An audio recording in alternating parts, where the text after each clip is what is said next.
বৃন্দ, আজকে তোমাদের সামনে ন্যারেশন চেঞ্জের ইম্পারেটিভ সেন্টেন্সের কিভাবে ডিরেক্ট থেকে ইনডাইরেক্ট স্পিচ করতে পারো সেই ভিডিওটি নিয়ে হাজির হয়েছি। আর এটি নিয়ে তোমাদের সামনে আসতে পেরেছি এই জন্য যে আমার অ্যাসার্টিভ সেন্টেন্স এবং ইন্টারোগেটিভ সেন্টেন্সের উপরে যে ভিডিও দুটি আপলোড দিয়েছিলাম সেই ক্লাস দুটো তোমাদের যেভাবে রেসপন্স অর্জন করেছে এবং তোমাদের এই পজিটিভ রেসপন্স আমাকে আজকের এই ইম্পারেটিভ সেন্টেন্সের উপরে ডিরেক্ট টু ইনডাইরেক্ট স্পিচ ভিডিওটি নিয়ে আসতে পেরে আমি অনেক ধন্য এবং তোমাদের কাছে কৃতজ্ঞ। তো শিক্ষার্থীবৃন্দ, তাহলে শুরু করা যাক আজকের টপিক ইম্পারেটিভ সেন্টেন্স। ওকে, প্রিয় শিক্ষার্থীবৃন্দ, লক্ষ্য করো এখানে যে কয়েকটি উদাহরণ দেওয়া আছে। প্রথম যে উদাহরণটি দেওয়া আছে, mother said to the made wash the plates well. Yes শিক্ষার্থীবৃন্দ, ইম্পারেটিভ সেন্টেন্স কি, কেন ইম্পারেটিভ সেন্টেন্স? আমরা জানি ইম্পারেটিভ সেন্টেন্স কাকে বলে। যেসব সেন্টেন্স দ্বারা আদেশ, উপদেশ, নির্দেশ, অনুরোধ করা বোঝায় সেই সব সেন্টেন্সকে ইম্পারেটিভ সেন্টেন্স বলে, তাই না? এই যে সংজ্ঞাটি বললাম, আদেশ, আদেশ এর ইংরেজি প্রতিশব্দ কি? অর্ডার। নির্দেশ, কমান্ড, ইংরেজি প্রতিশব্দ কমান্ড। অনুরোধ এর ইংরেজি প্রতিশব্দ রিকোয়েস্ট। নিষেধ এর ইংরেজি প্রতিশব্দ ফরবিড। অর্থাৎ এই যে অর্ডার, কমান্ড, রিকোয়েস্ট, ফরবিড, এই যে ভার্বগুলো, এই ভার্বগুলোই ইম্পারেটিভ সেন্টেন্সের ন্যারেশন চেঞ্জের ক্ষেত্রে কাজে দিবে। কেমন? প্রথমত, mother said to the made wash the plates well. লক্ষ্য করো, ওয়াশ দ্য প্লেটস ওয়েল, থালা বাসনগুলো ভালোভাবে পরিষ্কার করো। এখন এই যে থালা বাসনগুলো ভালোভাবে পরিষ্কার কে বলছে? মা বলছে। কাকে বলছে? The made. এখন প্রশ্ন হচ্ছে, এই যে বক্তা এবং শ্রোতার যে সম্পর্ক, বক্তা এবং শ্রোতার সম্পর্কের উপরে কিন্তু টোনটা নির্ভর করবে যে তাকে কী ভাষায় কথা বলছে। অর্ডার করছে, কমান্ড করছে, রিকোয়েস্ট করছে, নাকি নিষেধ করছে। কেমন? তো এখানে স্বাভাবিকভাবেই মা মেইডকে কি করবে? অনুরোধ করবে? নিশ্চয়ই না। নির্দেশ, আদেশ এবং নির্দেশ, এখানে একটু জেনে রাখো আদেশ এবং নির্দেশের মধ্যে পার্থক্য কী। আদেশ হচ্ছে অর্ডার, নির্দেশ হচ্ছে কমান্ড। যদি কেউ অর্ডার ভায়োলেট করে, অমান্য করে, তাহলে সেক্ষেত্রে তার নগণ্য শাস্তি হতে পারে বা শাস্তি নাও হতে পারে। কিন্তু কমান্ড কাকে বলে? কমান্ড যে অর্ডার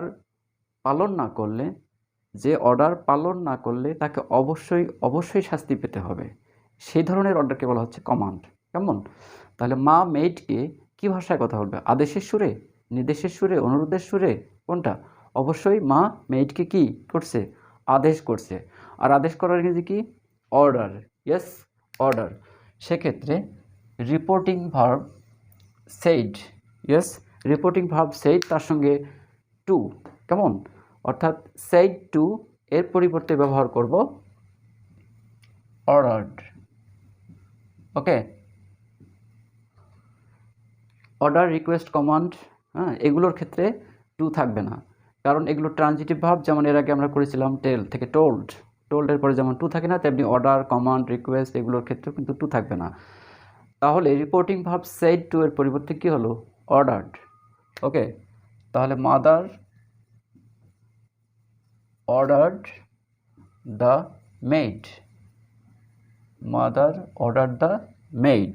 ওকে, আচ্ছা শিক্ষার্থীবৃন্দ, এখানে সুবিধা হচ্ছে যে ইম্পারেটিভ সেন্টেন্সের ক্ষেত্রে বা আদেশমূলক, উপদেশমূলক, নির্দেশমূলক সেন্টেন্সের ক্ষেত্রে নিশ্চয়ই তোমরা জেনে থাকবে এখানে সাবজেক্ট ইউ সাইলেন্ট থাকে। কেমন? অর্থাৎ এখানে কোনো সাবজেক্টের ফাংশন নেই। তবে ইনভার্টেড কমা, কেমন? ইনভার্টেড কমার পরিবর্তে কী হবে? ইনভার্টেড কমার পরিবর্তে ব্যবহার করব টু। এক্ষেত্রে একটু স্মরণ করিয়ে দেই, যদি don't wash the plates well অর্থাৎ নেগেটিভ ইম্পারেটিভ হতো, সেক্ষেত্রে ব্যবহার করতাম নট টু। কী ব্যবহার করতাম? Not to. ওকে, টু বা নট টু এরপরে সবসময় ভার্বের first form, that means present form ব্যবহার করতে হয়। কেমন? প্রেজেন্ট ফর্ম বা বেস ফর্ম ব্যবহার করতে হয়। টু বা নট টু এর পরে ভার্বের অন্য কোনো ফর্ম ব্যবহৃত হয় না। কাজেই এখানে সরাসরি প্রেজেন্ট ফর্ম চলে আসলো ওয়াশ। বাকি অংশ থাকছে কি? The plates well, the plates well. তাহলে এখানে লক্ষণীয় বিষয় হচ্ছে দু জায়গায়, কেমন? একটি হচ্ছে রিপোর্টিং ভার্ব সেইড টু এর জায়গায় কি ব্যবহার করলাম? অর্ডার্ড, কেমন? ইনভার্টেড কমার পরিবর্তে ব্যবহার করলাম to. Wash the plates well, এখানে অর্ডার কেমন হলো? মা মেয়েটকে আদেশ করছে, সেজন্য সেইডের পরিবর্তে অর্ডার ব্যবহার করা হয়েছে। এবং ইনভার্টেড কমার পরিবর্তে টু। নেগেটিভ ডোন্ট ওয়াশ যদি হতো তাহলে ব্যবহার করতাম not to. Okay, second example, the captain said to the soldiers march on. The captain said to the soldiers march on. যে কোনো ডিফেন্স, যে কোনো বাহিনীতে অর্ডার শুধু অর্ডার নয়, অবশ্যই সেটি কি? কমান্ড। এবং এই অর্ডার অমান্য করলে গুরুতর শাস্তি হতে পারে। আর সে ধরনের অর্ডারকে কি বলবো আমরা? কমান্ড। অর্থাৎ ক্যাপ্টেন সেনাদেরকে কি করবে? অবশ্যই নির্দেশ দান করবে। এক্ষেত্রে নির্দেশ করা, তাহলে নির্দেশ করা ইংরেজি কি? কমান্ড। Yes, command. তাহলে commanded. Okay, the captain commanded the soldiers. আমি আগেই বলেছি যে টু থাকবে না। দ্য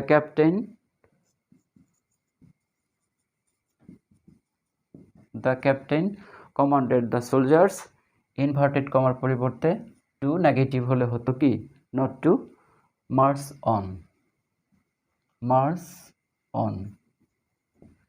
ওকে, মার্চ অন মানে এগিয়ে যাও। এই মার্চ শব্দটি আবার কি? একটি মাসের নাম, তাই না? যখন মার্চ মাসের নাম হতো তখন এটা কি? নাউন হতো। But here march is used as verb. Okay dear learners, তাহলে সেন্টেন্সটি দাঁড়াচ্ছে the captain commanded the soldiers to march on. কারণ রিপোর্টেড স্পিচ মার্চ অন দ্বারা নির্দেশ প্রদান করা বোঝাচ্ছে, অর্থাৎ ক্যাপ্টেন সেনাদেরকে নির্দেশ দান করছেন তোমরা এগিয়ে যাও। The captain commanded the soldiers to march on. Okay, example 3, she said to him, please lend me your book. Please lend me your book. Please এই শব্দটি অত্যন্ত পরিচিত একটি শব্দ, এবং এই প্লিজ শব্দটি ব্যবহার করে আমরা কি করে থাকি? কাউকে ইয়েস অনুরোধ করে থাকি, রাইট? কাউকে অনুরোধ করে থাকি। আর এই অনুরোধ করার ইংরেজি কি? অনুরোধ করার প্রতিশব্দ রিকোয়েস্ট। ইংরেজি প্রতিশব্দ রিকোয়েস্ট। সেইড থাকার কারণে হলো রিকোয়েস্টেড। তাহলে she requested him. Okay, inverted কমার পরিবর্তে টু। প্লিজ ডোন্ট লেন্ড যদি হতো তাহলে নট টু আসতো।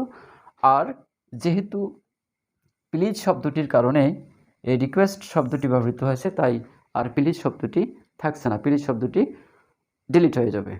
আর আগের মতোই টু বা নট টু এর পরে প্রেজেন্ট ফর্ম হেয়ার লেন্ড। এখন আসি মি, আমাকে এখানে ফার্স্ট পারসন, যা রিপোর্টিং ভার্বের সাবজেক্টকে নির্দেশ করছে, অর্থাৎ শিকে নির্দেশ করছে, কেমন ডিয়ার লার্নার্স? তাছাড়া আমি শর্টকাট একটা ওয়ে বলেছিলাম 1s2o 3no। 1s2o 3no। 1 means first person, s means subject. That means first person reporting ভার্বের সাবজেক্ট অনুযায়ী পরিবর্তিত হবে। বাট লক্ষ্য করো এখানে মিটা কি? Subjective case, objective case or positive case? Of course objective case. That means me এর জায়গায় রিপোর্টিং ভার্বের সাবজেক্ট শি এর অবজেক্ট ব্যবহার করব, কেমন? শি এর অবজেক্ট কি? শি এর অবজেক্ট হার। ওকে, আবার ইয়োর বুক, তোমার বই বলতে কার বই? যাকে বলছে সেকেন্ড পারসন, অর্থাৎ রিপোর্টিং ভার্বের অবজেক্ট হিম অনুযায়ী পরিবর্তিত হবে। তো হিমটা কি? Objective case but your positive case. তাহলে হিমের পজিটিভ কি? হিমের পজিটিভ হিজ, হিমের পজিটিভ হিজ, বাকি অংশ বুক। ওকে, তাহলে সেন্টেন্সটি দাঁড়াচ্ছে she requested him to lend her his book. She requested him to lend her his book. Example 4, father said to me, do not play in the sun. এখানে reported speech do not play in the sun. বাবা আমাকে বলল, বাবা আমাকে বলল রোদে খেলিও না। এখন রোদে খেলিও না, এখন এটা কি বলবো? বাবা আমাকে কি আদেশ করছে, নাকি বাবা আমাকে উপদেশ দান করছে, নাকি বাবা আমাকে নিষেধ করছে? বিষয়টা একটি কনফিউজিং, কেমন? এখানে অর্ডারও ধরা যেতে পারে, আবার কমান্ডও কারো কারো মতো হতে পারে। যদি আমরা নিষেধ বলে দেই, নিষেধ করেছে, সেক্ষেত্রে এই অর্ডার বা কমান্ড, অর্ডার নাকি কমান্ড, কমান্ড নাকি অর্ডার, সেক্ষেত্রে আর কিন্তু কোনো কনফিউশন কাজ করে না। তো যে ক্ষেত্রে কনফিউশন থাকবে না আমরা তো সেটিতেই যাব, কেমন? তাহলে আমরা কি করব? এক্ষেত্রে নিষেধ করা অর্থে ব্যবহার করব। আর এই নিষেধ করার রেঞ্জ কি? ফরবিড, ফরবিড, যার past form forbade, past participle forbidden, forbid, forbade, forbid, forbid, forbade, forbidden. Okay, so এক্ষেত্রে সেইডের পরিবর্তে ব্যবহার করব ফরবিড, ফরবেড, সরি, ফরবিড, ফরবিডের পাস্ট ফর্ম মি।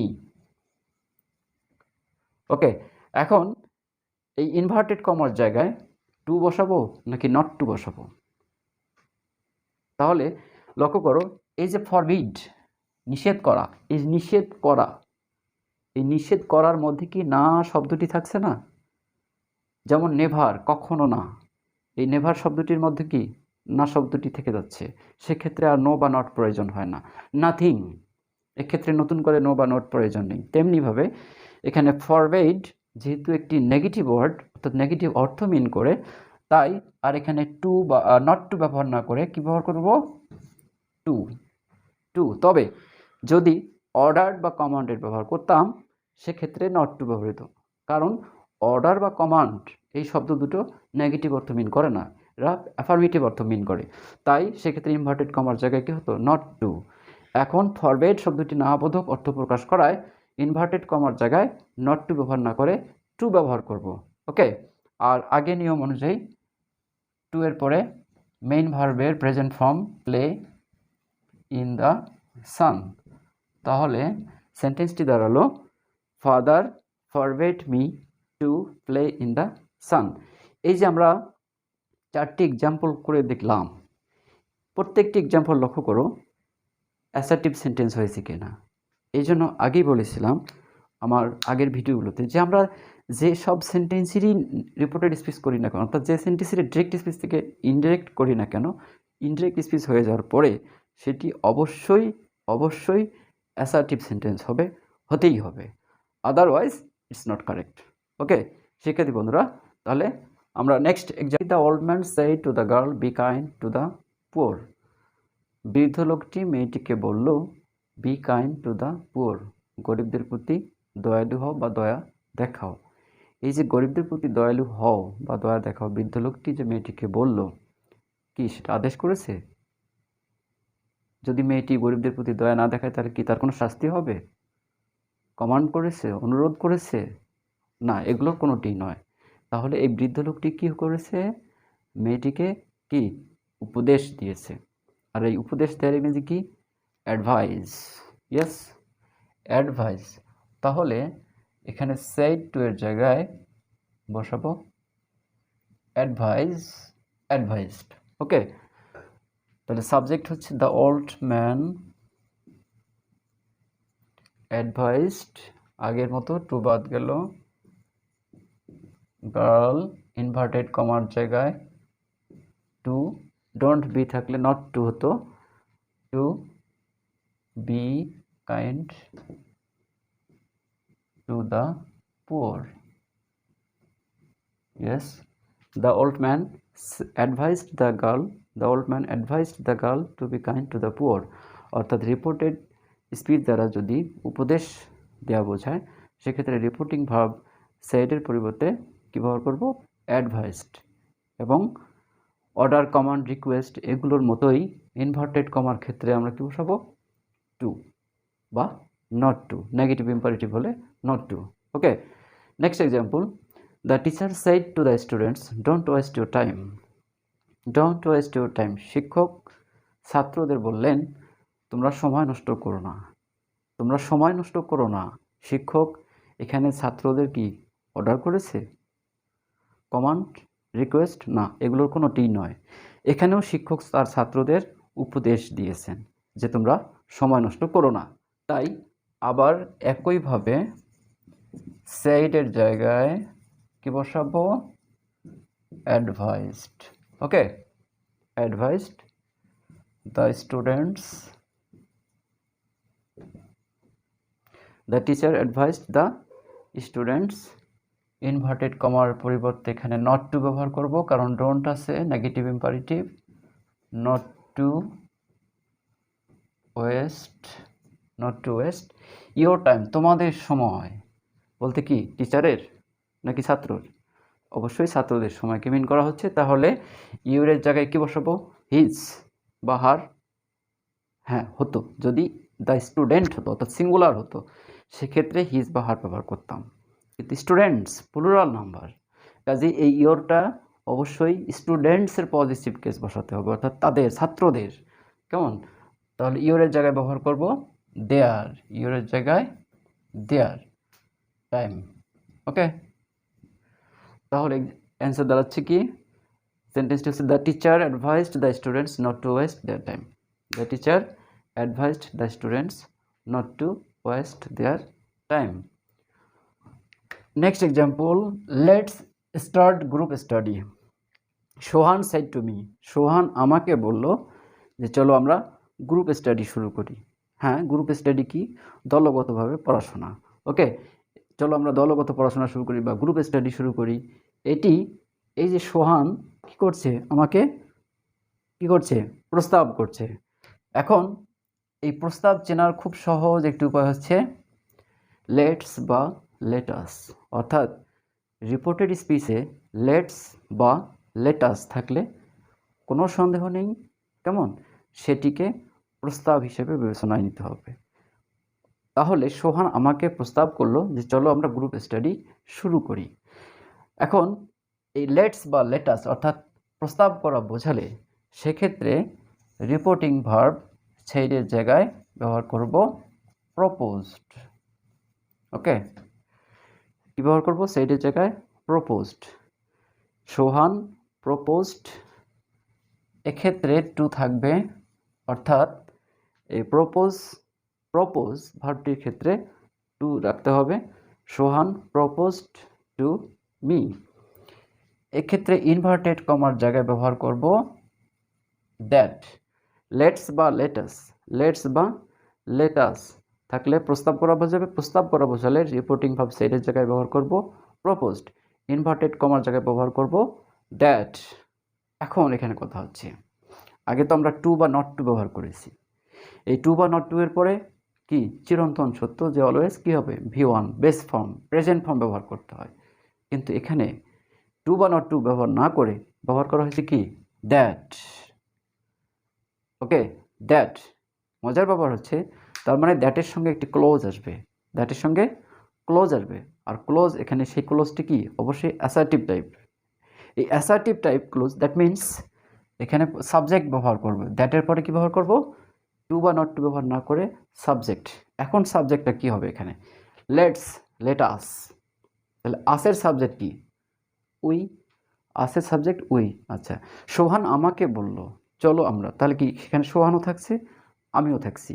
সোহান এবং আমি, সোহান এবং আমি দুজন মিলে কথা হচ্ছে, এবং এই যে চলো আমরা শুরু করি, এখানে সোহানও থাকবে, আমিও থাকছি, তাহলে অবশ্যই এই সাবজেক্ট হিসাবে এখানে কি আসবে? উই। বাট লক্ষ্য করো এখানে মি এর জায়গায় হার বা হিম এ ধরনের কিছু যদি থাকতো তাহলে সেখানে কি আমি থাকছি? সেখানে আমি থাকছি না, দ্যাট মিনস তখন সাবজেক্ট এখানে উই না হয়ে কি হতো? দে, কারণ third person plus third person is equal to third person, আর এখানে third person plus first person is equal to first person. Okay, তাহলে রিপোর্টিং এখানে সাবজেক্টটি হলো কি উই, অতিরিক্ত একটি সাহায্যকারী ভার্ব ব্যবহার করব শুড। তাহলে এখানে স্ট্রাকচারটি একটু ভিন্ন রকম হচ্ছে, সাবজেক্ট প্লাস সাহায্যকারী ভার্ব, সাবজেক্ট প্লাস সাহায্যকারী ভার্ব শুড, উড, কুড, মাইট, এগুলোর পরে অলওয়েজ কি বেস ফর্ম ব্যবহার করতে হয়। এখানে বেস ফর্ম স্টার্ট, ওকে, বাকি অংশ গ্রুপ স্টাডি। ওকে, তাহলে সেন্টেন্সটি দাঁড়াচ্ছে Sohan propose to me that we should start group study, we should start group study. এই সেন্টেন্সটিকে আমরা আরও একভাবে রিপোর্টেড স্পিচ করতে পারি, এখানে সাবজেক্ট বাদ পড়েছে, সেটি হচ্ছে সোহান এই প্রপোজড, এই জায়গায় আমরা আরও একটি ওয়ার্ড নিতে পারি, ইয়েস, সাজেস্টেড। সোহান সাজেস্টেড, সোহান আমাকে সাজেস্ট করলো, এক্ষেত্রে আমরা দ্যাট ব্যবহার করব না, সাজেস্টেড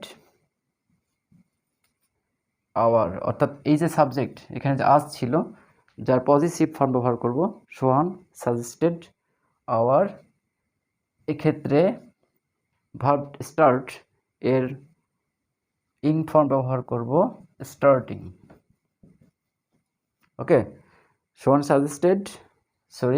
সাজেস্টেডের পরে একটি প্রিপোজিশন ব্যবহার করব suggested, Sohan suggested on our starting group study. Okay, group study, Sohan suggested on our starting group study. তাহলে এখানে রিপোর্টিং ভার্বস লেটস বা লেটাস থাকলে, রিপোর্টেড স্পিচে লেটস বা লেটাস থাকলে রিপোর্টিং ভার্ব সাইডের পরিবর্তে প্রপোজড ব্যবহার করা যেতে পারে, আবার সাজেস্টেড ব্যবহার করা যেতে পারে। এই দুই ধরনের রিপোর্টিং ভার্ব প্রপোজড এবং সাজেস্টেড এর ক্ষেত্রে কি স্ট্রাকচারটি, অর্থাৎ রিপোর্টেড স্পিচের স্ট্রাকচারটি হচ্ছে প্রপোজডের ক্ষেত্রে দ্যাটের পরে সাবজেক্ট প্লাস অতিরিক্ত সাহায্যকারী verb should plus base form. সাজেস্টেডের ক্ষেত্রে অতিরিক্ত প্রিপোজিশন আসছে এখানে অন, এরপর সাবজেক্টের পজিটিভ ফর্ম এবং যে বেস ফর্ম তার ইং ফর্ম ব্যবহার করতে হবে। তাহলে Sohan suggested on our starting group study. Okay, next example, he said to me let me go out, let me go out. এর আগের এক্সাম্পলটিতে ছিল লেট আস বা লেটস, যা দিয়ে প্রস্তাব করা বুঝিয়েছিল, কেমন, লেটস বা লেটার দিয়ে প্রস্তাব করা বোঝায়। এখানে লক্ষ্য করো লেট মি গো আউট, সে আমাকে বলল আমাকে বাইরে যেতে দাও, আমাকে বাইরে যেতে দাও বা বাইরে যেতে দিন। এই যে স্পিচটি, এটি কি নিশ্চয়ই আদেশ নির্দেশ করছে না, নির্দেশ না, কেমন অর্ডার, কমান্ড, রিকোয়েস্ট, এগুলো হ্যাঁ রিকোয়েস্টের পর্যায়ে যেতে পারে, কেমন, লেট মি গো আউট রিকোয়েস্টের পর্যায়ে যেতে পারে। তবে এক্ষেত্রে আমরা ভিন্ন একটি স্ট্রাকচার ব্যবহার করতে চাই, সেটি হচ্ছে এই সেড টু এর পরিবর্তে আমি ব্যবহার করব টোল্ড। তবে সেড টু ব্যবহার করা যেতে পারে, কেমন, তাতে কোনো আপত্তি নেই।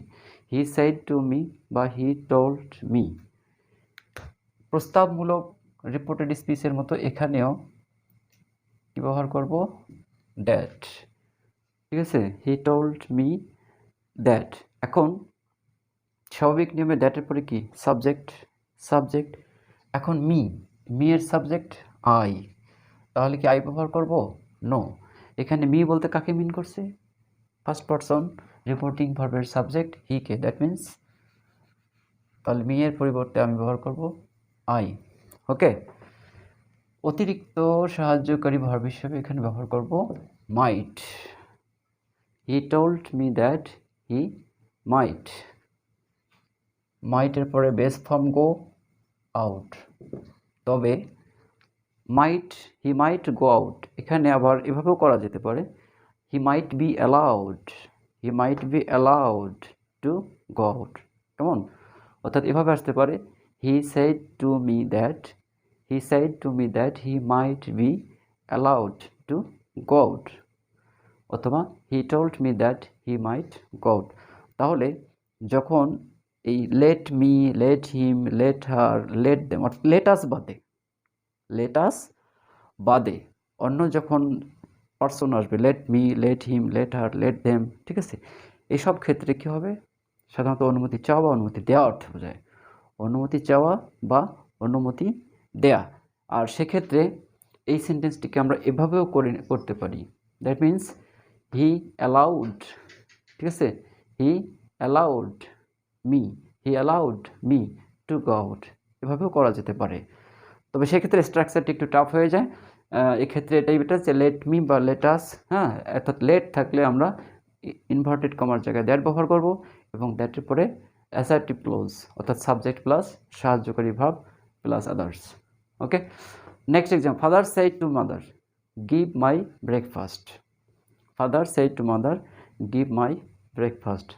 বাবা মাকে বলছে আমাকে নাস্তা দাও বা আমার নাস্তা দাও। এখন বাবা মাকে বলছে আমার নাস্তা দাও, বাবা কি মাকে আদেশ করছে? যদি তাই হয়, অর্থাৎ বাবা মাকে আদেশ করছে, তাহলে সম্পর্কটা একটু কেমন হয়ে গেল না? অর্থাৎ বাবা মায়ের ওপর কর্তৃত্ব খাটাচ্ছে, প্রভুত্ব খাটাচ্ছে, তাই না? সম্পর্কটা একটু তিক্ত ধরনের হয়ে যাচ্ছে। কাজেই আমরা এখানে আদেশের অর্থে নেব না। আর আদেশ যদি না হয় তাহলে অবশ্যই কি নির্দেশও নয়, কারণ অর্ডারের চেয়ে কমান্ডটাকে আরও সিরিয়াস। তবে কি বাবা মাকে অনুরোধ করছে? হ্যাঁ, যদি অনুরোধ করা অর্থেই হতো তাহলে বাবা মাকে প্লিজ শব্দটিও ব্যবহার করতে পারতো, please give my breakfast, please give my breakfast, দয়া করে আমাকে নাস্তা দাও। কিন্তু সেক্ষেত্রেও কেমন যেন একটু ইতস্তত মনে হয়। তাহলে আদেশও না, নির্দেশও না, অনুরোধও না, উপদেশ তো নয়। তাহলে আদেশ, নির্দেশ, অনুরোধ এগুলোর কোনোটিই নয়। সেক্ষেত্রে কি ব্যবহার করব? সেক্ষেত্রে রিপোর্টিং ভার্ব এই সেডের পরিবর্তে ব্যবহার করব টোল্ড, আর অবশ্যই কি টু মাইনাস হয়ে যাবে, অর্থাৎ father told mother, father told mother.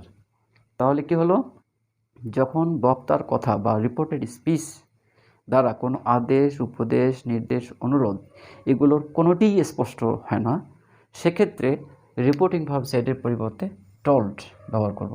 অর্থাৎ এই টোল্ড ভার্বটি এতটাই স্ট্রং যে এরা এই টোল্ড ভার্বটি এই অর্ডার, কমান্ড, রিকোয়েস্ট, হ্যাঁ, অ্যাডভাইস এগুলো সবার একত্রিতকরণ বোঝায়। অর্থাৎ সবাই একদিকে যেমন সেপারেটলি ব্যবহৃত হয়, কিন্তু টোল্ড এমন একটি ভার্ব এই সবগুলো ভার্বের পরিপূরক হিসেবে ব্যবহৃত হতে পারে। কাজে অবশ্যই কি told is stronger than command, told is stronger than order, told is stronger than request, told is stronger than advice. Okay, তাহলে আবার বলছি, রিপোর্টেড স্পিচ দ্বারা আদেশ, উপদেশ, নির্দেশ, অনুরোধ এগুলোর কোনোটি যখন ক্লিয়ার না, সেক্ষেত্রে আমরা রিপোর্টিং ভার্ব সেডের পরিবর্তে কী ব্যবহার করব? টোল্ড।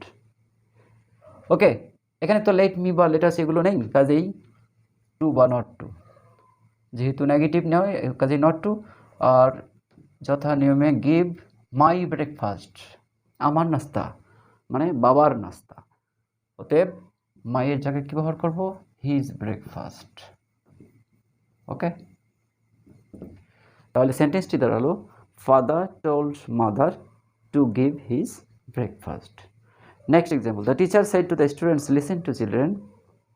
লিসেন টু চিলড্রেন, এখানে শিক্ষক ছাত্রদের কি লিসেন টু চিলড্রেন, ছাত্রদের চিলড্রেন হিসেবে সম্বোধন করছে, চিলড্রেন হিসেবে আহ্বান করছে। এক্ষেত্রে একটি নতুন ওয়ার্ডের সঙ্গে পরিচিত হই, অ্যাড্রেস, যার সঙ্গে আইএনজি যুক্ত করব, অ্যাড্রেসিং। কাকে অ্যাড্রেস করা হচ্ছে? The students. এখানে এই কাজটি অতিরিক্ত হচ্ছে, অ্যাড্রেসিং দ্য স্টুডেন্টস কি হিসাবে? As children. Okay, addressing the students as children, এই যে অংশটি এটা সম্পূর্ণ অতিরিক্ত একটি কাজ। অর্থাৎ কোনো বক্তা শ্রোতাকে my sweetheart, my darling, my children, my friends এ ধরনের কিছু সম্বোধন করে কোনো কিছু বলে, সেক্ষেত্রে আমরা অতিরিক্ত যে কাজটি করব, যে যাদেরকে সম্বোধন করছে তার আগে অ্যাড্রেসিং এবং যে হিসেবে সম্বোধন করছে সেটা বসাবো, অর্থাৎ রিপোর্টেড স্পিচের যে সম্বোধনমূলক পদটা সেই পদটাকে বাইরে নিয়ে আসবো। তার আগে অতিরিক্ত প্রিপোজিশন হিসেবে অ্যাজ বসাবো। তাহলে কী হলো? Addressing the students as children. আবার বলছি, যদি রিপোর্টেড স্পিচে কাউকে কোনো কিছু বলে সম্বোধন করা বোঝায় children, father, mother, my sweetheart, my friends, এই ধরনের কিছু, সেক্ষেত্রে অতিরিক্ত কাজ হিসেবে শুরু করব কি অ্যাড্রেস দিয়ে, যার সঙ্গে আইএনজি করবো, অ্যাড্রেসিং দ্য স্টুডেন্টস, যাদেরকে আহ্বান করে, অ্যাজ চিলড্রেন, অর্থাৎ ছাত্রদের চিলড্রেন হিসেবে আহ্বান করে। অথবা এখানে একটি কথা হচ্ছে, এই যে দ্য স্টুডেন্টস, কেমন, এখানে তার প্রোনাউনও ব্যবহার করা যেতে পারে, অ্যাড্রেসিং দেম অ্যাজ চিলড্রেন। তাহলে এখানে সেন্টেন্সটি, এই যে addressing the students as children, addressing them as children, এই কাজটি সম্পূর্ণ আমাদের মূল কাজ থেকে আলাদা, এই জন্য এটাকে কমা দিয়ে আমরা আলাদা করে নিব। এখন মূল কাজে আসি। The teacher said to the students, the teacher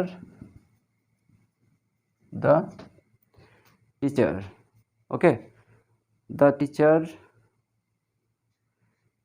এখানে হচ্ছে কি এই, okay, addressing the students as children, the teacher. এখন লিসেন টু মি, আমার কথা শোনো। শিক্ষক ছাত্রদের বলল আমার কথা শোনো।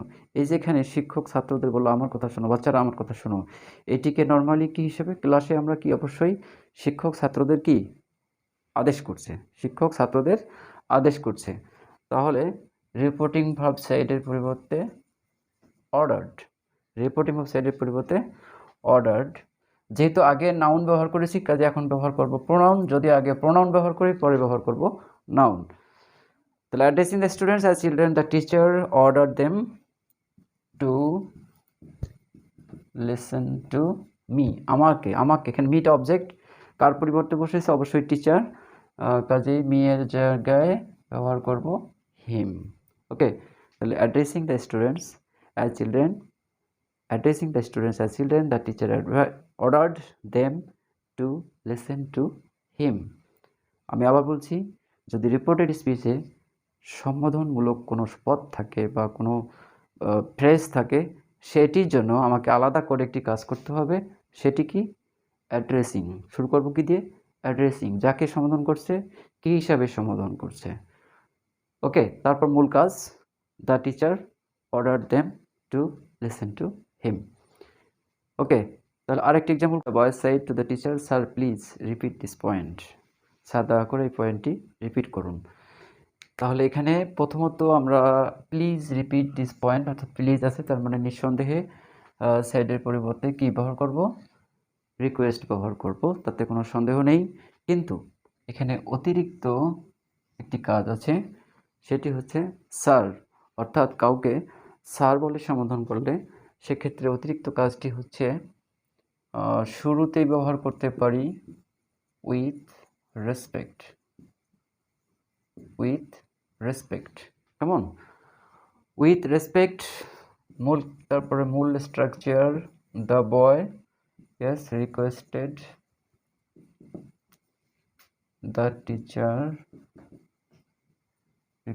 The teacher two repeat the point. লক্ষ্য করো, এখানে দিসের জায়গায় দিস পয়েন্ট হয়ে গেছে দ্য পয়েন্ট, অর্থাৎ সময়ের আগে দিস থাকলে সেটি দ্যাট হয়, কিন্তু অন্য কোনো কিছুর আগে দিস থাকলে সেটি কী হবে? দিসের জায়গায় দা ব্যবহার করতে হবে।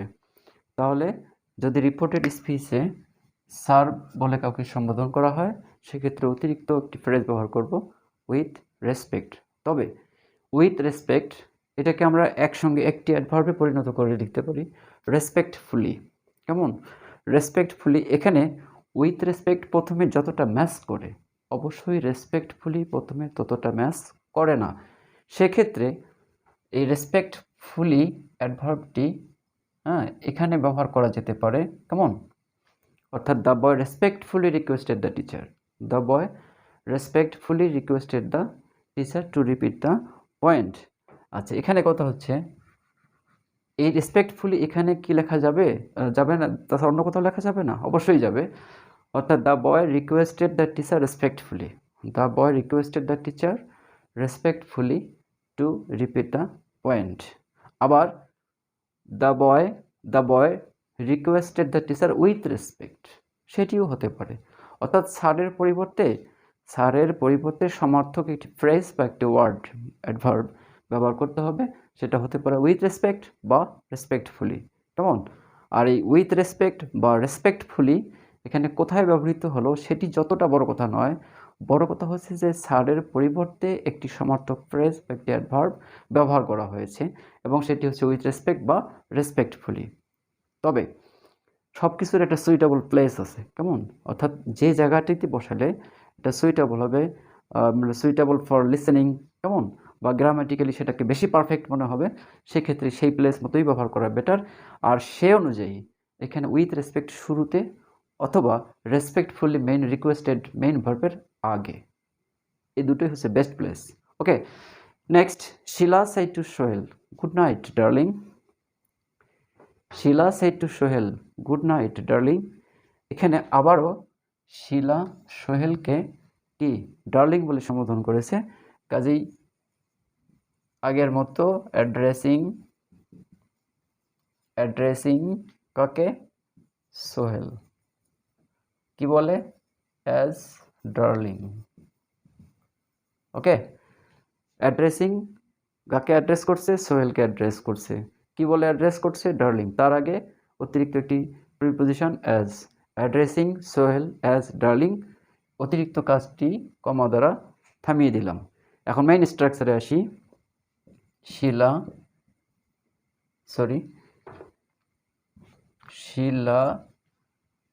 Yes good night, good night, good morning, good evening, এগুলো দ্বারা আমরা কি করে থাকি? ইয়েস, কাউকে কি আদেশ, উপদেশ, নির্দেশ, অনুরোধ, নো, এগুলোর কোনোটিই নয়। কি করে থাকি? উইশ করে থাকি। কাজেই এক্ষেত্রে রিপোর্টিং ভার্ব সেটের পরিবর্তে ব্যবহার করব addressing Sohel as darling, Sheela wished, yes, addressing Sohel as darling, Sheela wished Sohel বা হিম কি বলে? Good night. কি বলেছে? Good night. গুড ইভিনিং থাকলে গুড ইভিনিং, গুড মর্নিং থাকলে গুড মর্নিং। ওকে, তাহলে সেন্টেন্সটা দাঁড়ালো addressing Sohel as darling, Sheela wished him good night. এখানে এই পার্সন অর্থাৎ এই পার্সনটিকে অর্থাৎ অবজেক্টমূলক এই পার্সনটিকে আমরা পরেও ব্যবহার করতে পারতাম, সেক্ষেত্রে হবে Sheela wished good night to him, Sheela wished good night to him. তবে this is the best structure, wished subject plus wished plus object plus এখানে যা বলে উইশ করেছে। ওকে, আচ্ছা, এখন আসি I said to her goodbye. আমরা কাউকে বিদায় জানালে সেক্ষেত্রে ব্যবহার করব রিপোর্টিং ভার্ব সাইডের পরিবর্তে বিড মানে জানানো, যার পাস্ট ফর্ম হচ্ছে এখানে bed.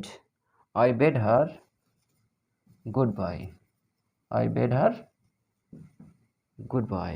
Okay, I said to her goodbye, I bade her goodbye. এখানেও I bade goodbye to her, I bade goodbye to her, এটিও লেখা যেতে পারে। তো শিক্ষার্থী বন্ধুরা, আজ ইম্পারেটিভ সেন্টেন্সের যে এক্সাম্পলগুলো প্র্যাকটিস করলাম বা করে দেখালাম, এভাবে যার যা কালেকশনে যে বই থাক না কেন, তোমরা নিজেরা আজকের এই ভিডিওটি ওয়াচ করে ওই এক্সাম্পলগুলো প্র্যাকটিস করবে। আশা করি আমার এই ক্লাসটি ইম্পারেটিভ সেন্টেন্সের এক্সারসাইজ করতে তোমাদের অনেকখানি হেল্পফুল হবে। আর যদি এতটুকু হেল্পফুল হয়ে থাকে তাহলে অবশ্যই কৃতজ্ঞতাবশত হোক বা আমাকে উৎসাহিত করার জন্য হোক আমার চ্যানেলটিকে সাবস্ক্রাইব করবে। কি করবে না? অবশ্যই করবে। এবং যদি সাবস্ক্রাইব ইতিমধ্যে করে থাকো সেজন্য অনেক অনেক ধন্যবাদ।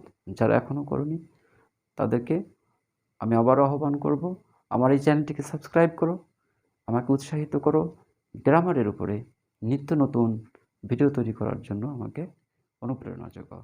ওকে, থ্যাংক ইউ।